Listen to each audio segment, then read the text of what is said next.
நடந்து முடிந்த பொதுத் தேர்தல் வெற்றி வாய்ப்பை இழந்திருக்கிற இந்த சூழலில் மாவட்ட செயலாளர்கள் ஆற்ற வேண்டிய பணிகள் குறித்தும் தேர்தலில் நாம் ஒன்றும் மோசமான தோல்வியை சந்தித்து விடவில்லை, கௌரவமான வெற்றியை பெற்றிருக்கிறோம். கடந்த காலத்தில் இதைவிட மோசமான தோல்விகளை எல்லாம் நாம் சந்தித்து மீண்டும் ஆட்சியை பிடித்திருக்கிற வரலாறு அனைத்து இந்திய அண்ணா திராவிட முன்னேற்ற கழகத்திற்கு உண்டு. எனவே மாவட்ட செயலாளர்கள், தலைமை கழக நிர்வாகிகள் மக்களோடு இணைந்து நீங்கள் பணியாற்றி மீண்டும் நம்முடைய இயக்கம் வெற்றி பெற பாடுபட வேண்டும் என ஆக்கப்பூர்வமான நடவடிக்கைகள் குறித்து கருத்துரைகள் வழங்கியிருக்கிறார்கள். அங்க இருக்கக்கூடியவர்களுக்கு என்ன சொல்றீங்க சார்? அங்க இருக்கக்கூடிய சட்டமன்ற பேச்சே கிடையாது, அதை பற்றிய பேச்சே இல்லை. இப்போ அவசர பொதுக்குழு செயற்குழு கூட்ட வேண்டிய அவசியம் காலகட்டம் இருக்கா யாருக்கு? அதிமுக.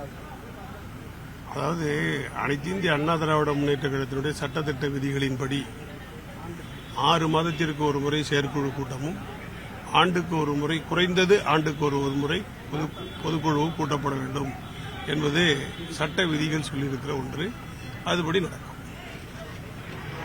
பொதுச் செயலாளர் என்ன சொன்னாரு? என்ன எல்லாரும் ஒற்றுமையா சிறப்பா செயல்படணும்னு சொன்னார். மீண்டும் அம்மா ஆட்சியை கொண்டு வரதுக்கு எல்லாரும் சிறப்பா செயல்படணும்னு சொல்லியிருக்காரு.